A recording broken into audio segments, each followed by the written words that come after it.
Hola amigos, bienvenidos de nuevo a su podcast Dando Caco. Aquí tenemos una invitada muy especial en el día de hoy, como siempre.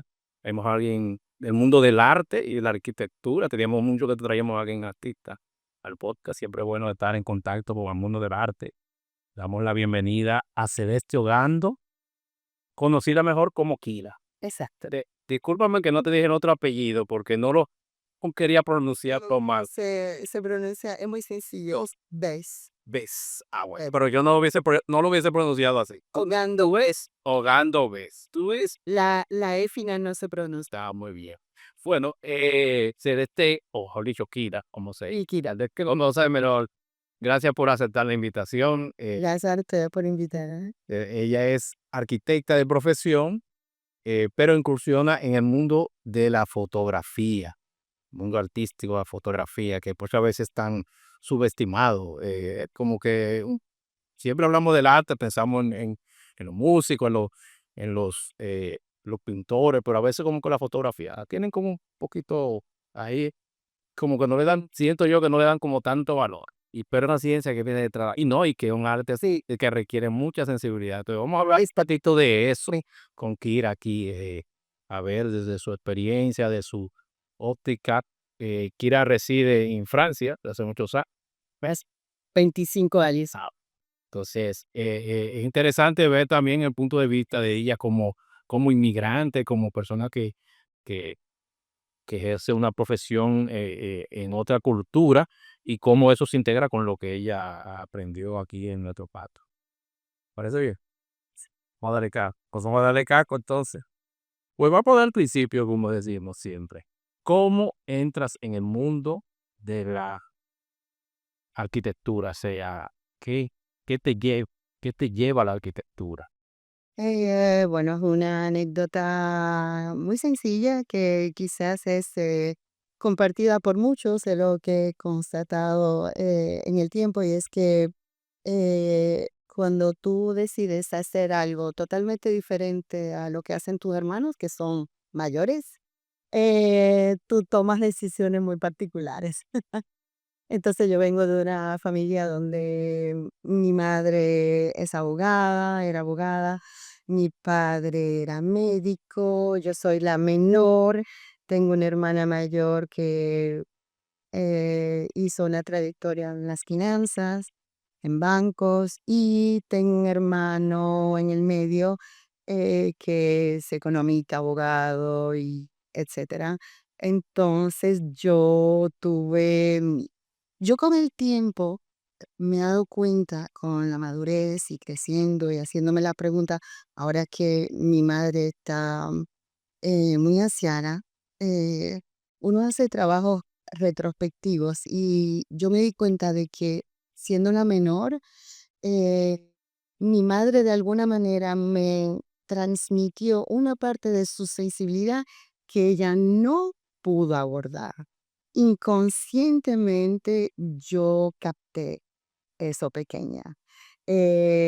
Mi abuelo materno era maestro de obra en su época, o sea, estamos hablando de los años 1925, 1930. Mi mamá nació en el 1937, es decir, que mi abuelo ya era un adulto.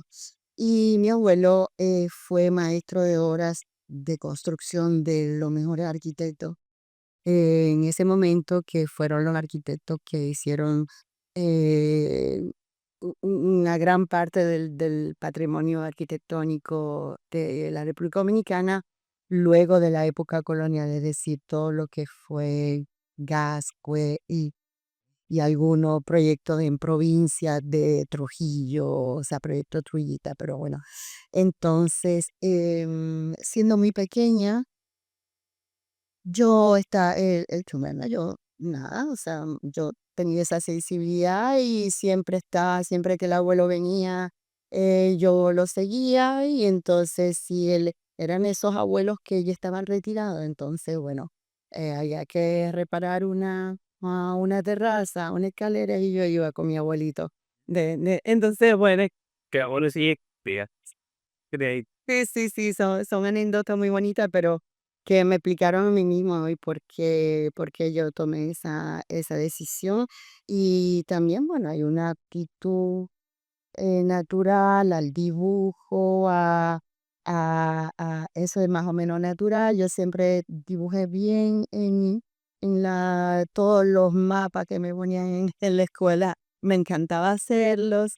Entonces, ujú, pues nada, poco a poco, aunque cuando uno empieza los estudios de arquitectura, uno no sabe exactamente hacia dónde va, porque la preparación inicial, es decir, en tanto que bachiller, no, las profesiones no se anticipan lo suficiente en términos de contenido. Tú conoces tu profesión cuando tú la comienzas. Y ahí es que se verifica si tú tienes vocación o no. Pues se trata de gente que se devuelve después que tiene varios semestres, después le dicen, no, espera, Claro, claro, claro, claro, porque bueno, en el caso particular de la arquitectura, tú necesitas unos niveles perdón, de resistencia al trabajo, porque o sea, desde el día uno hasta el último día se trabaja muchísimo. Luego tienes que poder resistir a la crítica, a la evaluación, porque está evaluado ahora en estos tiempos que hablamos de bullying y todo eso, la facultad de arquitectura. Mucha presión, hay mucha Hay una presión wow. inmediata porque la mínima, cualquier línea, cualquier gesto dibujado o proyectado que tú hagas va a ser evaluado y no tan solo por el profesor, pero también por todos tus Todos los compañeros. demás. Y va a ser, o sea, se le va a aplicar una nota y eso es desde el principio. Entonces, hay que poder resistir eso.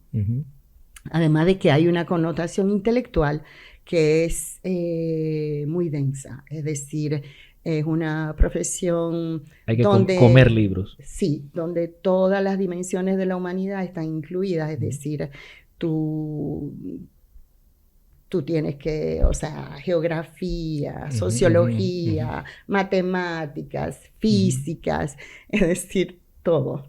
O sea, que es una carrera que involucra muchas áreas de conocimiento, Así es. tanto sí. del hemisferio derecho como del izquierdo, lo Exacto, visto, ¿verdad? exacto. Porque hay que tener un pensamiento artístico, pero también hay que tener los pies sobre la tierra. Así es. Sí, porque lo que se va a plasmar tiene que tener dureza, tiene que tener Sí, o sea, cierta, ¿verdad? Tiene que Bueno, sobre todo que tiene que responder a muchas interrogantes, pero hay interrogantes esenciales, que es ¿cuál es el tema del proyecto? Es decir, ¿qué es? ¿Qué es? ¿Es una vivienda? ¿Es una institución? ¿Es un sí, servicio? exacto. ¿Qué es? Sí. Luego, ¿quién te lo pide? ¿De dónde Ujú, viene de dónde viene la proposición? Es decir, ¿quién es el cliente? O sea, si el gobierno, si es ¿Quién es el cliente? tercero. Y aun cuando el cliente pertenece, o sea, tú puedes tener una serie de sectores y tú ni siquiera te puedes guiar por el sector, porque en un mismo sector tú puedes tener clientes muy diferentes. Luego, las connotaciones de ciudad. Es decir, ¿en qué ciudad lo vas a hacer? Porque el contexto cuenta. Claro. Si no es la zona colonial, si es... yo no El sé contexto qué. cuenta. Y luego, y bien luego, vienes tú. Es decir, ¿cuál es tu firma? ¿Cuál es tu lenguaje personal en tanto que profesional de la arquitectura? ¿Cuál es tu visión sobre lo que te están pidiendo? ¿Cuáles son tus capacidades? ¿Cuáles son las capacidades materiales, reales? Es decir, de con qué presupuesto cuenta. O sea que las variantes son enormes. Sí, no, mira qué interesante porque realmente uno piensa como que el arquitecto tiene como toda la libertad de decir yo voy a hacer esto a mi manera y como yo quiero. Yo pensaba que era así, pero vemos que no. No. Inclusive aquí porque, bueno, Cuando yo me exilié hacia Europa, yo tuve que, para validar mi diploma, porque en Francia no habían acuerdos de validación. Ujú. Y para yo poder validar mi diploma de arquitecta, yo tuve que hacer 3 años más ¿Cómo? en la Mm. universidad en París. Ok. Y eso significaba, pero bueno, fui agraciada Claro. porque la arquitectura se hace allá en 3 ciclos y cada ciclo es de 2 años. Entonces yo presenté un portafolio y me exoneraron de los 2 Ah. primeros ciclos. Entonces me tocaba el último ciclo, que es el ciclo profesionalizante, y la tesis, el proyecto de grado. Entonces, resulta que yo me decía, finalmente, fue una gran cosa que yo tuve. O sea, todo el mundo me decía, pero wow, vas a comenzar Tener de que otra vez que nuevo. repetir. Y qué Pero no es lo mismo en pesado. Francia que aquí. Sí, Qué, sí. qué pesado. Algo diferente debió haber. Claro. ahí. me imagino que Y todo. Pero resulta que fue sumamente interesante. Primero, bueno, yo obtuve un grado máster al principio, Ujú. al final, Ujú. y también que yo me había educado integralmente en Ujú, República ujú. Dominicana, y nosotros tenemos principios de un ejercicio en la arquitectura que son, digamos, un poco, a pesar de todas las variantes que yo dije, Ujú. confrontado a las variantes, somos libres en cierta Ujú, ok. forma. Ujú. ¿Por qué? Porque aquí no hay esa carga histórica Ya. de lo que precede. Entonces, en Francia hay una carga histórica permanente, Mm. y sobre todo en París, que es mi ciudad. Y hay una carga de reglamentaciones sumamente severa. Menos Muy flexible que estricto. acá. Muy severa. Entonces, resulta que las proporciones, digamos, del resultado de la obra ¿qué te digo? En la arquitectura de un ejercicio, digamos, normal, ¿no? Cotidiano, es, digamos, un 75% reglamentación y contexto y un 25% el lenguaje personal del Ujú. arquitecto y su aptitud y su actitud Ok. hacia la obra. Entonces, imagínate, Ujú. o sea, imagínate cuáles son los Sí. niveles de Y eso no de te contrariedad. quita un poquito quizá de creatividad o de expresión de lo que realmente tu lenguaje artístico quiere plantear en una obra, esas limitaciones o esas exigencias tan rigurosas. Bueno, digamos que por definición sí, Ujú. pero realmente no, Ujú. porque es así. Entonces, tienes que ejercer esa creatividad Ujú. con esas, Con esos Esos lineamientos, ¿verdad? límites. con esos límites. Entonces vas a buscar los aspectos del proyecto en los que tu creatividad se puede Moldear, manifestar, Ujú, ujú. que sea en el acceso, en el espacio público, en lo envolvente, en el espacio interior, en cómo responde a las limitaciones, porque es un challenge Ujú, responder a esas limitaciones, para que esas limitaciones sirvan al proyecto. A veces es muy interesante porque sirven al proyecto ujú. y te crean justamente una curiosidad de cómo tú vas a desafiar ese límite para que finalmente resulte un elemento interesante Claro. para tu proyecto. O sea, ¿qué te digo? Hay un diálogo, hay Sí. una conversación O sea, muy fuerte. no es que tú lo percibes como un límite, sino más bien como un reto, ¿verdad? Sí, como un reto, exacto. Ok, ok. Realmente, así es. Sí, sí. Así es. Mira qué interesante porque yo estuve viendo un documental hace poco sobre cómo el arte ha ido cambiando, precisamente en la parte de la arquitectura, cómo las cosas se hacían anteriormente en el pasado con mucho detalle, con mucha belleza. O sea, no era que solamente, ok, esta puerta tiene una función que es que tiene que entrar y salir la gente, sino que tiene que cumplir esa función y tiene que ser muy bonita. Tiene que abrir, cerrar y maravillar. Exactamente, tiene que ser una cosa hermosa. Y en Europa, tú sabes que... Es cierto que, bueno, yo te diría que la arquitectura como nosotros la representamos hoy día, la dimensión de lo bonito no existe. Tú ves, es decir, no es el lenguaje con el que nosotros medimos el trabajo que hemos hecho. Pero tienes razón en esa interpretación, porque tradicionalmente, es decir, desde la época clásica, desde los inicios, hay una preocupación por la belleza. Sí, por la estética. La belleza, es decir, la estética es el lenguaje, pero por el resultado es la belleza. ¿Es bello o no es bello? ¿Es muy bello o es un poco bello? Entonces, tú tienes esa dinámica.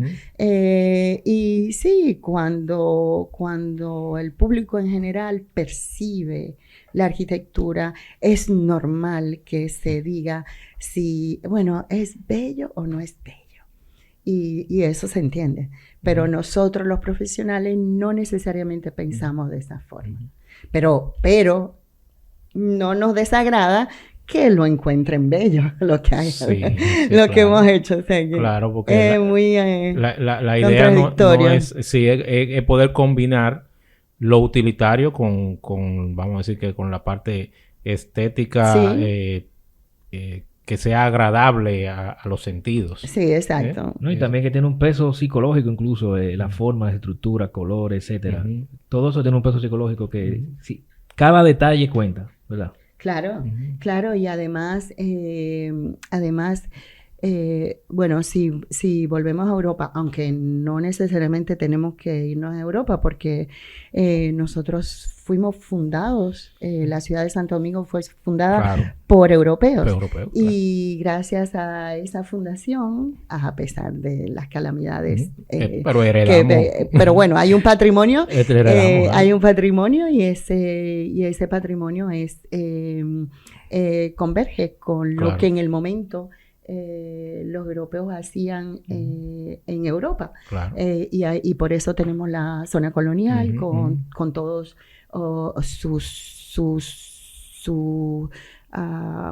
sus elementos, y esos elementos eran tomados de unos manuales de belleza de época. Y esos manuales incluían todos los detalles. Bueno, aquí es un cordón, aquí es una cara, aquí es un cuerpo, aquí es un animal, y todo eso se esculpía y daba una fachada. Pero cuando tú retiras esos elementos, te queda una fachada desnuda. Porque te queda una fachada lisa, donde solo hay un muro y huecos. Entonces, bueno, eso también tiene otra belleza. Si está bien compuesto, si el ritmo de los huecos es interesante, o sea, la belleza está presente siempre. No, y por eso yo muchas veces veo como que la gente no aprecia tanto el trabajo del arquitecto, quizás porque no sabe el rol que juegan ustedes en lo que es una obra. Es falta de cultura. Exactamente, porque uno ve al ingeniero que está ahí con los trabajadores y que trayendo los cementos, pero para que ellos trabajen, ustedes tienen que pensar y estructurar con armonía y con una serie de elementos, como tú mencionas, para que el resultado la gente diga, oye, qué bien se ve esto, o mira qué bien funciona. Y a veces ni siquiera lo dicen. Simplemente, si no lo hacen bien, lo perciben, pero si está feo, se dan cuenta. No, si está mal hecho, se dan cuenta. Y no solo eso, Vladi, sino que fíjate que, por ejemplo, los programadores, ellos pueden hacer un software con todo lo power y puede tener problemas, box y cosas. Y si desde frente no se nota, no hay problema, pero No. sin embargo aquí no. En la arquitectura todo tiene que estar milimétricamente perfecto porque... Sí, pero lo que te quiero decir es lo que la gente percibe, quizá lo pasa por alto cuando está bien hecho, cuando está estéticamente, está simetría y todo, pero cuando... O asimetría. O asimetría, bueno, Sí, cualquiera sí, que sea el estilo, pero cuando no lo está, entonces la gente como que dice, esto está como raro, Sí. esto no me gusta, no saben por qué, Ujú. pero ¿tú entiendes? Como que no valoran el trabajo, el arte de un arquitecto que se tomó el tiempo de hacer un diseño, de pensar en todos esos elementos, de armonizarlo y de poner una intención, sobre todo en el trabajo, ¿verdad? Porque no es un Sí. trabajo solamente matemático, hay un elemento artístico que no es, vamos a decir, que replicable tan fácilmente.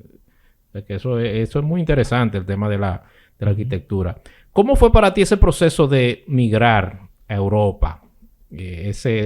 ¿Hubo algún tipo de shock cultural? Sí. Cuéntanos un poquito de esa parte. Sí, bueno. Además de ser arquitecta, Ujú. yo soy un ser humano. Casi todos los somos. Sí, Hay casi, unos cuantos exacto. que no entran ahí, pero sí. Quiero decir que, bueno, en mi caso, yo emigré ya una adulta, yo tenía 30 años, Ujú. ya yo era una joven arquitecta aquí en mi ciudad, en Santo Domingo, y yo ejercía de hace ya unos años y yo estaba en un marco profesional que estaba establecido. Y bueno, resulta que yo encontré mi pareja aquí Ujú. y que mi pareja, el padre de mi hija, es francés. Ok. Yo lo conocí, yo organizaba siendo muy joven, tanto siendo todavía estudiante o joven profesional, yo era muy activa, muy dinámica, era muy militante, es decir, o sea, un militantismo en la profesión que era Ok. absoluto. Entonces yo organizaba, yo formaba parte del comité organizador de una exposición que hacíamos libre los estudiantes de arquitectura que se llamaba Arquitectura Joven. Ujú. Y era una exhibición que hacíamos todos los veranos. En ese momento los veranos eran libres, o sea, en esa época nosotros estudiábamos por semestre, así que teníamos el verano libre. Y en el último verano, luego de que yo me gradué, me pidieron Ujú. que la organizara por la última vez para pasar el relevo, ¿no? Para enseñarle a los nuevos estudiantes cómo Ok. hacerla, porque hacíamos una convocatoria, buscábamos fondos con patrocinadores, buscábamos salones de exhibición, Ujú. y resulta que el salón de exhibición en ese momento era que logramos fue la Casa de Francia, lo que era en ese momento la Casa de Francia. Ujú. No sé si tú lo conoces, pero probablemente usted sí. Casa de Francia en ese momento O sea, que Ariel es tenía- joven y yo soy viejo. Sí, sí. sí. no se Es una interpretación. Sí, no, está bien, pero no hay problema. Es una interpretación. Pero tienes razón, ¿eh? Tienes razón, sí lo Digo, conozco. se nota. Sí lo conozco. Bueno, la Casa de Francia, Sí, la Casa de Francia. que ahora creo que es el consulado, Ujú. anteriormente, históricamente, era un centro cultural. Ujú. Y nosotros logramos obtener, ellos prestaban, si tú anticipabas lo suficiente, Ujú. ellos prestaban los salones, si tu exposición tenía Ok. interés suficiente, lo prestaban gratuitamente. Ya. Entonces nosotros lo obtuvimos y yo organicé una última exposición, eran exposiciones para todas las facultades, venían, hacíamos una convocatoria de proyectos y hacíamos una curaduría, nosotros Ujú. los organizadores, y escogíamos los mejores proyectos y montábamos esos proyectos siempre de manera muy generosa, Ujú. es decir, un poco así como bien, con mucho fervor. Ok. Y organizábamos además la exposición también teníamos conferencias y coloquios y demás que acompañaban eso. Y en ese momento, bueno, el padre de mi hija era director adjunto de Casa de Francia, y yo lo conocí en el digamos. Fue ahí. Que Fue se dio. ahí, bueno, resulta que nada, mi pareja partió de ahí, o sea, esa relación partió de ahí. Él estuvo, vivimos, o sea, nos casamos aquí, todo vivimos aquí. En un momento su padre enfermó muy grave y ya yo estaba casada y demás, entonces yo tenía dos opciones, o yo lo seguía o yo me separaba. Entonces yo era una joven casada y todo iba bien, entonces dije, bueno, vámonos, y me fui a París. Así viene. Y bueno, en cuanto, eso es por la anécdota, ¿no? De cómo se da, pero en el proceso realmente, sí, claro. Digo la anécdota inicial porque yo no me fui por una voluntad o por una necesidad. Fue circunstancial. Entonces, fue circunstancial y fue de alguna manera, digamos que fue con ciertos privilegios, porque yo pude estudiar, pude validar mi diploma, pude hacer esos 3 años sin tener que trabajar de otra forma, porque los estudios de arquitectura te absorben todo el día, y yo pude hacer eso. Pero cuando decía que yo soy un ser humano, es que eso me llevó a dejar mi país, mi cultura, mi familia, toda mi tribu, mis colegas, mis amigos, mis hermanos. Es fuerte, O sea, claro. Porque nosotros estamos acostumbrados a una diáspora más bien de grupo, es decir, familiar, y a estar en comunidad, pero en mi caso eso no fue así. Toda mi familia se quedó aquí, y yo vivía en París en la comunidad francesa. Yo no tenía, ahí no había dominicanos. Yo no tenía comunidad, entonces... Ahí no hay picapollo, ¿no? No. Yo no tenía comunidad, y tuve que aprender el idioma, rápidamente tuve mi hija, tenía que lograr esa validación, o sea, fue muy denso, y los primeros años fue súper duro. Fue un proceso fue duro. ¿Verdad? Intelectualmente no fue tan difícil porque o sea, yo personalmente sufría por la separación, pero profesionalmente e intelectualmente me iba muy bien porque me gusta mi profesión. Y porque eso que tú encuentras cuando tú viajas y que has estudiado arquitectura, de alguna manera tú lo conoces por los estudios, por los libros, por los proyectos, y eso te produce una sensación de agrado muy potente, porque tú estás viendo las cosas concretamente ahí. Exacto. Tú estás viendo los proyectos ahí, tú estás viendo los edificios, los lugares, las calles, vas a los museos, ves las pinturas, o sea, cualquier elemento, cualquier información que tú hayas estudiado, pues tú la encuentras en la vida real. Y eso es bien chulo. O sea, que la influencia del lugar potencia todavía más esa... Sí, exacto. Exactamente. Esa devoción hacia el oficio.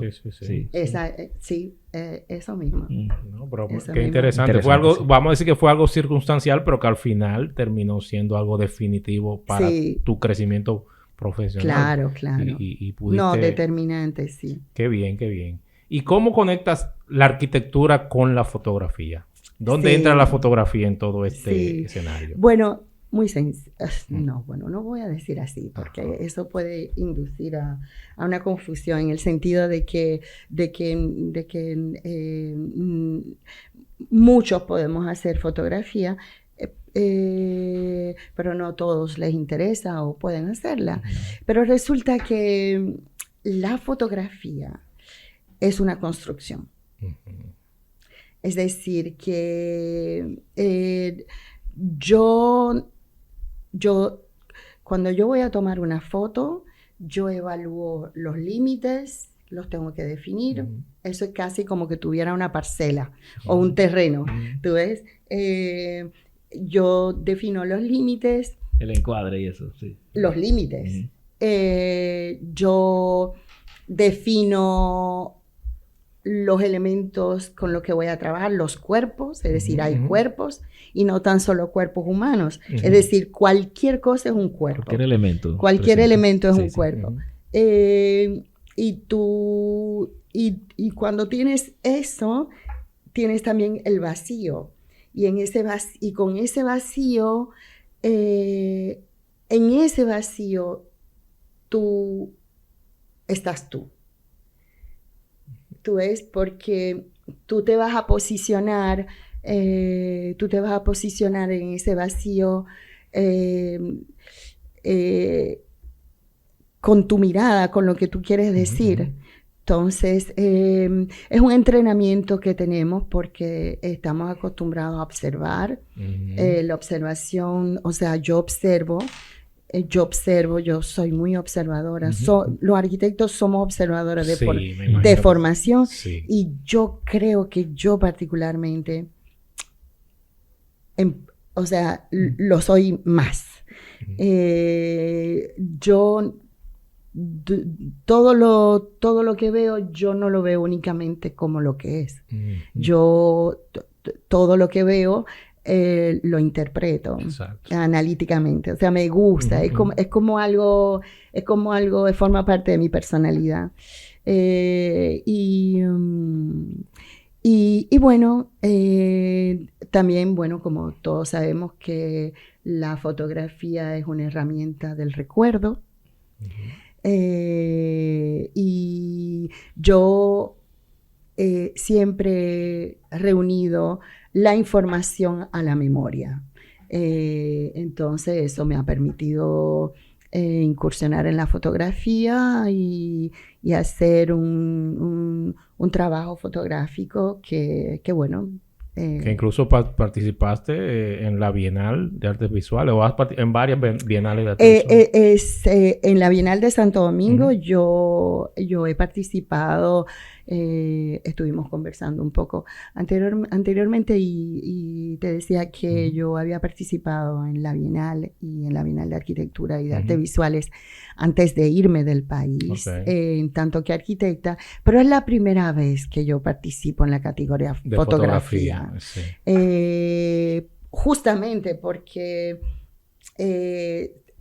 o sea, son como capítulos en la vida, ¿no? Sí, etapas. Son como capítulos y entonces ese capítulo está abierto porque ya yo tengo una madurez técnica e intelectual sobre la fotografía. Que le he adquirido con el tiempo y con las experiencias. Entonces, pues hubo una coyuntura y yo decidí participar y bueno, fui seleccionada. Sí. Qué bien, qué bien.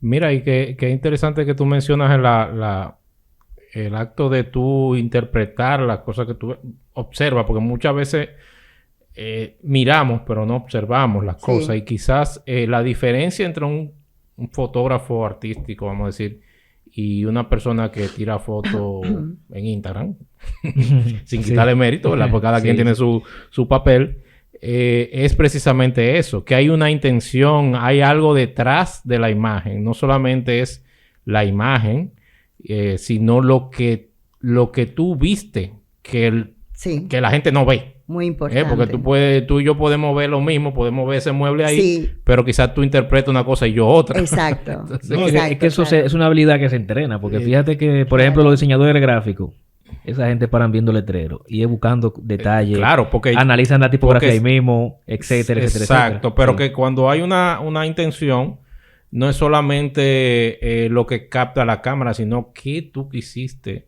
capturar aparte de la imagen, ¿entiendes? Entonces, que eso es muy interesante. Y tú me comentabas anteriormente sobre la técnica, o no sé si, cómo llamarlo, técnica, formato, que tú usas, que no es muy procesado, que no es como muy crudo. Sí. Cuéntanos un poquito sobre eso. Sí. Bien, exactamente lo has introducido muy bien porque a lo que tú le llamas interpretación de la mirada, yo le llamo narrativa. Es decir, la narrativa. ¿Qué es lo que interpreto y qué es lo que quiero que el otro entienda de mi fotografía? Eso es la narrativa para mí. Y la fotografía, tal y como la estoy ejerciendo, la fotografía artística, es una fotografía contemporánea, que curiosamente, o sea, para el gran público la fotografía está muy asociada con herramientas artificiales. Sí, Pero sí, sí. resulta que la fotografía artística, sobre todo la actual, hay grandes maestros de la fotografía de todos los tiempos que trabajaron el realismo y esa visión prevalece. Entonces yo trabajé con una técnica que le llamamos direct takes, es decir, tomas directas. Okay. Las tomas directas son tomas que no duran, o sea, más de 1, 2, 3 segundos. Es decir, que vas a estar en una situación, vas a ver algo y lo que estás viendo tiene el mensaje es que lo que estás viendo de alguna manera está sujeto a cambio. Y ese cambio, esa vulnerabilidad de desaparición de lo que estás viendo debe sentirse en la foto. En el caso del tríptico con lo que participé en la Bienal, fueron direct takes, tomas directas tomadas desde el vehículo y sin ningún tipo de uso de ni inteligencia artificial, ni filtros, Photoshop, nada de eso. ni montajes, ni siquiera ni montaje escenográfico. Es decir, es narrativa sobre la ciudad y los elementos que la componen. Básicamente Sí. como capturando la esencia de tal cual. Total. De lo que se Exacto. percibe en el momento. Sí. Pero esa esencia, de alguna manera, yo la defino. Porque... Tú le buscas la vuelta, ¿verdad? Sí, exactamente. Yo le busco la vuelta. Es decir, que si me muevo un poco más, ya va a haber un elemento que no me interesa. Para la narrativa que yo vi. Sí. Para la ficción que estoy construyendo en lo que yo veo. Interesante. ¿Ves? Entonces... hay un cálculo que es la parte constructiva de la obra, que es a dónde me coloco, en qué ángulo, qué incluyo, qué saco, pero eso es en el lente, o sea, no es en el montaje, eso es en el lente. Tú lo estás viendo y cuando estás cuadrando, realmente estás haciendo algo más que cuadrar, estás componiendo, porque estás o añadiendo elementos en lo que tú ves o quitando elementos. Entonces, es prácticamente como un canvas y un pincel. Es decir, tú ves, tú estás... Pero en la realidad. Exactamente, exacto, Sí, exacto. mira, y qué bien que vamos a ir poniendo las imágenes de las fotografías, que esas imágenes, en esta época que no estamos tan acostumbrando a ese tratamiento artificial de la realidad, realmente, hay que decirlo así, porque en las redes sociales lo que tú ves no es la realidad.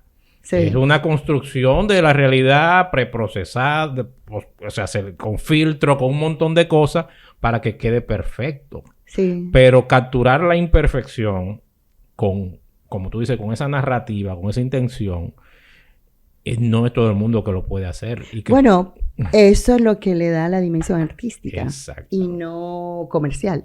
Exactamente. Exactamente. Eso Porque si vemos las fotos, son elementos cotidianos, elementos de la ciudad que cualquiera diría, pero ven acá, y esto, que palo de luz, esta cosa, eso no tiene ningún sentido. Sí. Pero tú tienes que ver, como tú dices, la narrativa que hay detrás de Sí, esa, sí, sí. de esa imagen. Que es Tú sabes quiénes Hay juegan mucho mucha, con parte hay valiosa. mucha Tú narrativa. sabes, hay muchos directores de cine que juegan mucho con eso, pero Sí, es igual. Sí, claro. Claro, En es cuanto a cinematográfico. planos, sí, Es sí. muy, Sí, es muy sí, sí. cinematográfico. La diferencia con el cine es que el cine sí es una fabricación.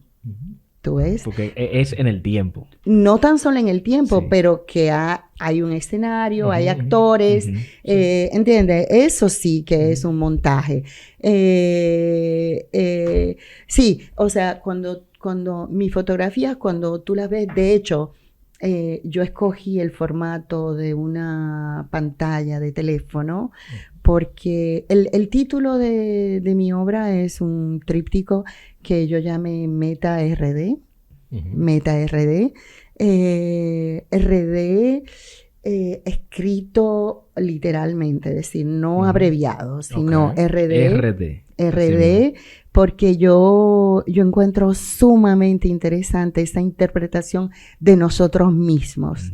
Es un lenguaje ahora, es una palabra contemporánea de decir RD, ahora lo escribimos así, mucho yo lo veo en la literatura dominicana, yo lo veo mucho RD, y el meta es alusivo, es decir, es una combinación alusiva, en el sentido de que meta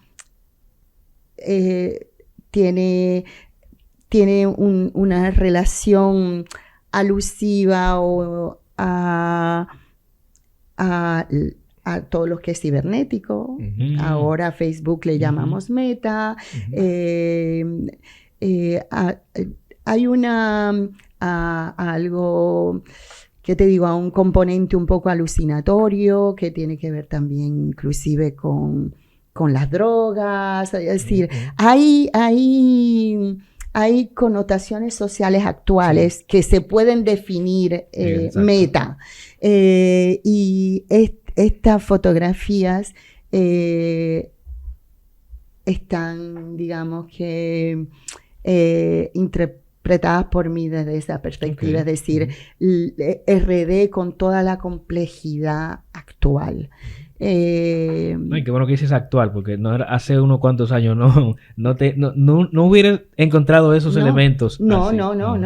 Y no lo hubiese podido llamar Exacto. así, hubiese tenido una visión más romántica Sí, total. o qué sé yo, de ese tiempo, de ese tiempo.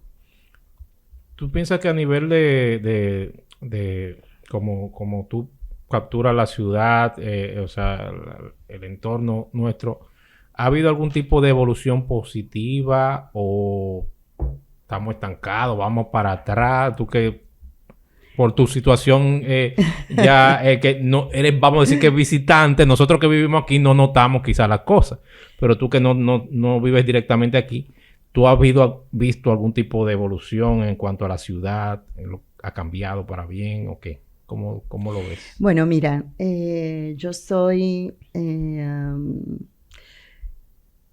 yo soy de una generación que yo conocí la ciudad anterior, para no decir la ciudad de antes.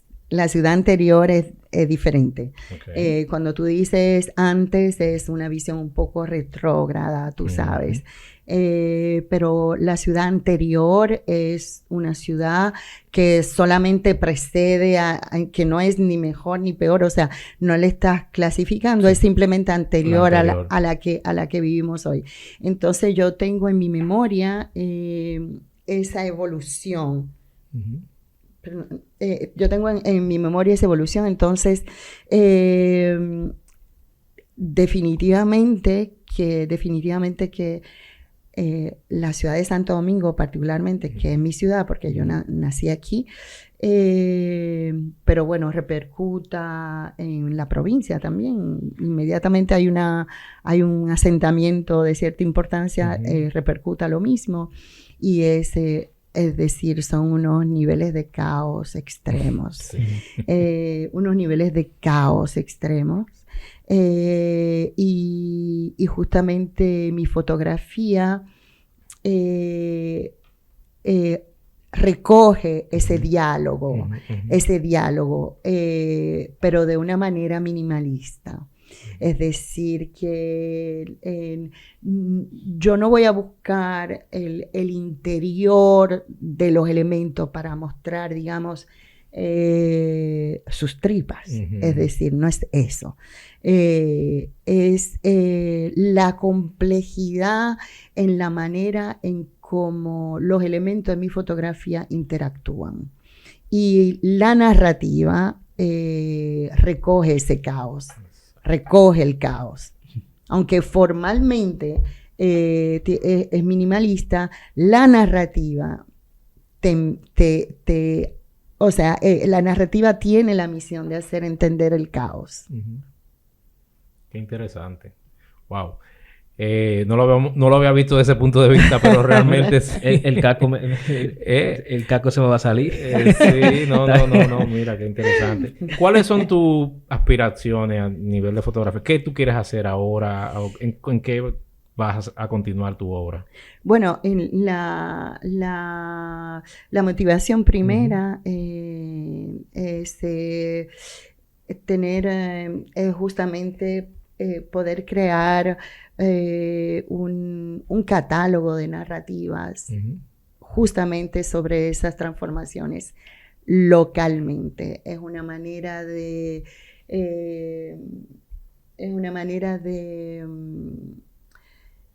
como te explicaba, de posicionarme desde la diáspora, Ujú. en el sentido de que la diáspora, yo te decía, bueno, estuvimos conversando, yo les expliqué mi proceso de exiliada, en qué momento me fui, lo que eso significó, todo. Pero como te decía en off, tú no habías llegado, pero lo puedo repetir rápidamente, y es que es bien interesante porque los demás piensan que cuando tú te exilias, de alguna manera, y sobre todo cuando te integras a esos niveles, de alguna manera tú te despojas de la dominicanidad o de tu identidad, y no es así. Es decir, a mí mi identidad de dominicana me fue muy útil en mi desarrollo en la diáspora. Y ahora este trabajo es una especie de introspección en el sentido contrario, es decir, de qué manera mi mirada, mis reflexiones desde el exterior pueden aportar a una cierta lectura de la realidad aquí en mi país de regreso. Entonces, eso me motiva intensamente. Qué bueno. para o sea, en lo que es de lo que va a ser la continuidad de este trabajo. No, y tienes ahí a tu favor un punto de vista no influenciado por la cotidianidad de aquí. Y eso aporta muchísimo. Exacto. Sí. Exacto. Entonces, Exacto. Sí, eso es. Qué bueno. Kira, muchísimas gracias. De verdad que está sumamente interesante tu trabajo y de Gracias a verdad ustedes por invitarme y darme la ocasión de conversar. Te felicitamos por esa iniciativa y nada, y seguir manteniendo el arte vivo, de seguir también haciendo cosas interesantes y novedosas, que no sea solamente lo convencional, sino también cosas que te estimulen más. Sí, siempre. En Yo ese siempre me he sentido. caracterizado por eso, tanto en mi trabajo de arquitecta como en todo lo que hago. Tengo un approach, digamos que libre y amplio. Qué bueno, qué Sí. bueno. Para eso se necesita mucho valor. Gracias. Bueno, señores, muchísimas Un gracias placer. por estar aquí con nosotros de nuevo. Síganos en las redes, denos like, comenten. Y creo que este sería el último episodio del año, creo. Ya. O sea que Me Muy parece bien, que sí. felicidades Feliz a todos. año. Feliz Navidad. Nos vemos Feliz el año año. que viene, si Dios quiere. Sí. Nos vemos en la próxima. Bye bye.